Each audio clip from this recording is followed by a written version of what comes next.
everyone and welcome back to my channel A Dreamy Lifestyle. আমি সৃজা। আজকে একটু উঠতে দেরি হয়ে গেছে। বাপাইজি খাবারের একটা ব্যাটার তৈরি করে রেখে দিয়ে গেছিল, এখন সেটা বসিয়ে এসেছি। চলো দেখি আর কত দূর হলো। এটা একটুখানি নিচ দিয়ে পুড়ে গেছে, কিছু করার নেই। তারপর এটা খাবো, দেন দেখি কী করা যায়। একটা মাটির থালা অনেকদিন ধরে খুঁজছিলাম, ওটা মনে হয় মা খুঁজে পেয়েছে, তো ওটা দিয়ে দেখি যদি একটুখানি ওটা নিয়ে বসতে পারি। এই যে গাইস হয়ে গেছে সব ভালো, শুধু এর মধ্যে নিয়ে জোয়ান দিয়ে দিয়েছে। জোয়ানটাই আমার একদম পছন্দ না। আগের বারে একবার এরকম জোয়ান দিয়েছিল, জোয়ানটাই আমার ঠিক পছন্দ না। ঠিক আছে, মোটামুটি এখন চলে যাবে। চলো এখন খাই, খেয়ে আবার কাজ বাজ করতে শুরু করতে হবে। শুধু তেল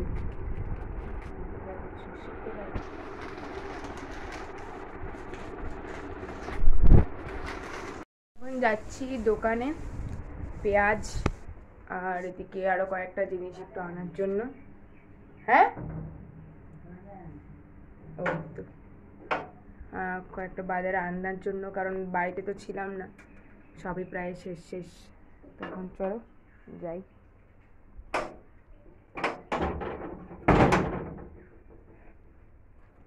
বাইরে বেরোতেই যেন রোদের একটা হালকা মুখের মধ্যে লাগছে। আর মশার ধূপ দাও দুটো।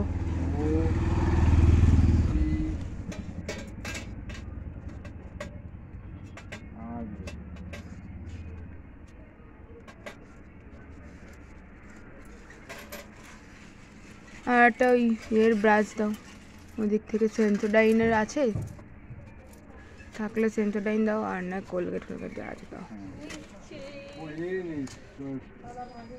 ওরাল বি আছে, দাও ওরাল বি দাও।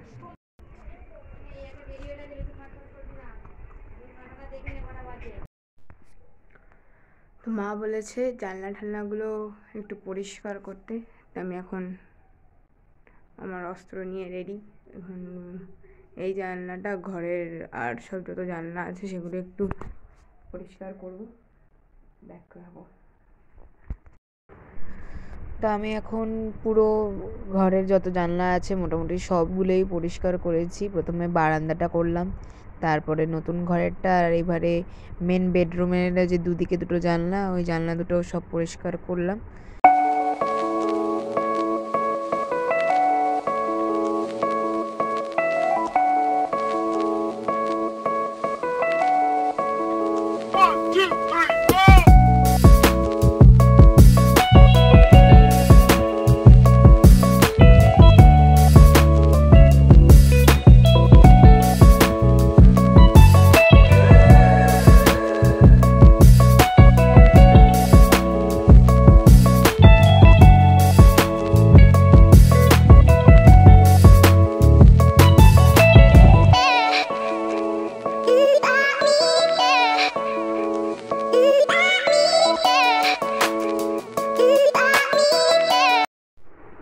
সকালবেলা বলছিলাম যে মাটির থালাটা মা পেয়েছে, রং করব।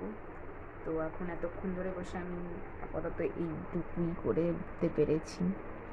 একটু ডিফারেন্ট স্টাইল করার, মানে সবাই এটার মধ্যে বেশিরভাগ গোল গোলই করে, বাট আমি একটু দেখলাম একটা ফোনে, মানে একটু অন্যরকম স্টাইল, তো সেটাই করার চেষ্টা করছি আপাতত। এতটা হয়েছে, এখনও অনেকটাই মোটামুটি বাকি আছে, দেখতে থাকুন।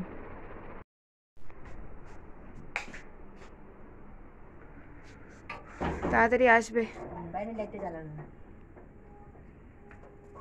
টাটা। কিছু নিলে না? তাড়াতাড়ি যাও, ঢপ দিদি চিল্লাচ্ছে ফোন করে।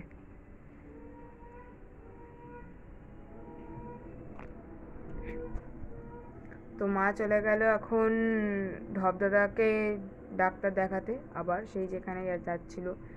তো অপারেশন তো হয়ে গেছে, এবার 1 সপ্তাহ মনে হয় হলো। তো ডাক্তার দেখাতে ঢপ দিদি বললো চলো, কারণ ঢপ দিদি আমার মা ছাড়া কোথাও যায় না।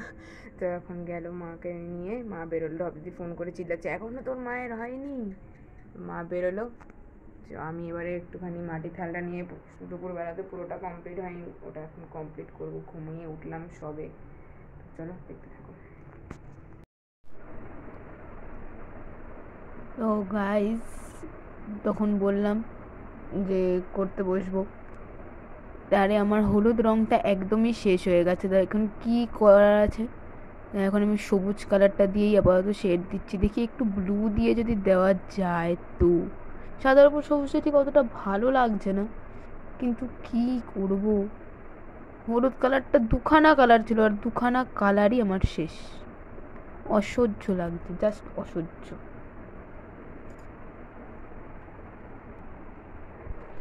তো আমি এখন এখানে কালারটা করতে বসেছি, মা তো বেরিয়েই গেছে। এখন দেখি কতক্ষণ শেষ হয়। ইচ্ছা আছে পুরোটা একবারে কমপ্লিট করে দেবো একদম আজকেরই। তাহলে কি আর দেখি যদি একটু ভ্যানিশ পাই, যদি কিনতে পারি, বা আমার একটা বোনের আছে তার কাছ থেকে যদি নিয়ে উপরে ভ্যানিশটা দেবো, তাহলে মোটামুটি পুরোটা কমপ্লিট হয়ে যাবে।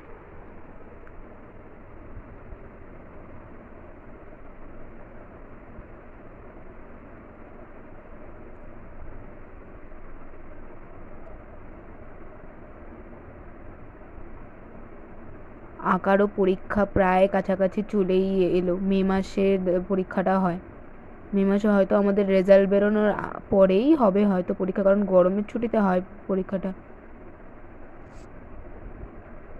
রেজাল্ট বেরোনোর পরেই হয়তো হবে। তো সেই পরীক্ষার আবার প্রজেক্ট খাতা বানাতে হবে, সেই খাতা এখন আমার কিছুই রেডি করা হয়নি। তো এইবারে তো পরীক্ষা করে করে অর্ধেক আঁকা আমার কমপ্লিটই করা হয়নি। কত আঁকা এখন আমাকে বসে আঁকতে হবে, কিন্তু তবুও আমি এখন আগে মাটির থালাটা নিয়ে বসেছি। আমি কেন জানি না, আমার মাথাটা পুরোপুরি গেছে মনে হয়। তো এই থালাটা আঁকতে আঁকতে একটা খুবই ভয়ানক কাণ্ড আমার সঙ্গে ঘটেছিল।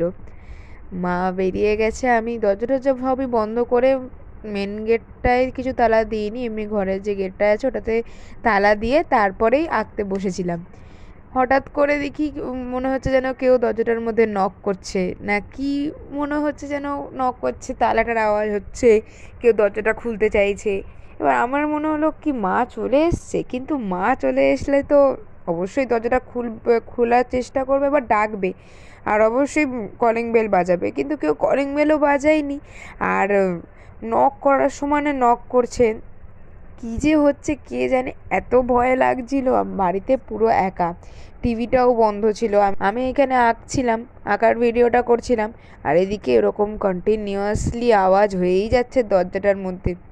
এবার ঘরের যে বেডরুমের দরজাটা ওটাও বন্ধ ছিল, ওটা যে সাহস করে খুলে গিয়ে আমি দেখবো যে কেউ এসছে কি, কেউ কি ডাকছে, আমার সেই সাহসই হয়নি। আর কেউ যদি আসেও, সে তো একবার মুখ দিয়ে ডাকবে, কেউ ডাকছে না, কোনো আওয়াজ নেই, জাস্ট দরজাটার মধ্যে সমানে খটর খটর করে আওয়াজ হয়ে যাচ্ছে। তারপরে মাকে ফোন করলাম, ফোন করে মাকে বললাম যে এরম এরম ব্যাপার। মা বলছে না না, আমি তো এখানেই আছি। ওই শুনে আমার আরও ভয় ধরে গেছে। তো কী করবো, আমি আর বাড়ি থেকেই বেরোলাম না, ঘর থেকে বেরোইনি, ওখানেই বসে ওখানেই এঁকে গেছি, যা হচ্ছে হোক। তারপরে কিছুক্ষণ পর কিছু পাড়ার কাকিমারা এসেছিলো একটু, তারপর তাদের সঙ্গে কথা বললাম, তারপরে মনটা একটু রিল্যাক্স হলো। কিন্তু কে অ্যাকচুয়ালি এসেছিলো সেই টাইমে, সেটা এখনও ধরা পড়েনি। তো আজ এত পর্যন্তই বন্ধুরা, আবার সামনের দিন দেখা হবে একটা নতুন ব্লগ নিয়ে। সবাই পাশে থেকো, কমেন্ট করো। ভিডিও দেখছো কিন্তু সাবস্ক্রাইব করা হচ্ছে না, অবশ্যই কিন্তু সাবস্ক্রাইবটা করো, আর পাশে থাকা বেল আইকনটা অবশ্যই ক্লিক করো। আজকের মতন টাটা। আর সবাই জানিও থালাটা কেমন হয়েছে।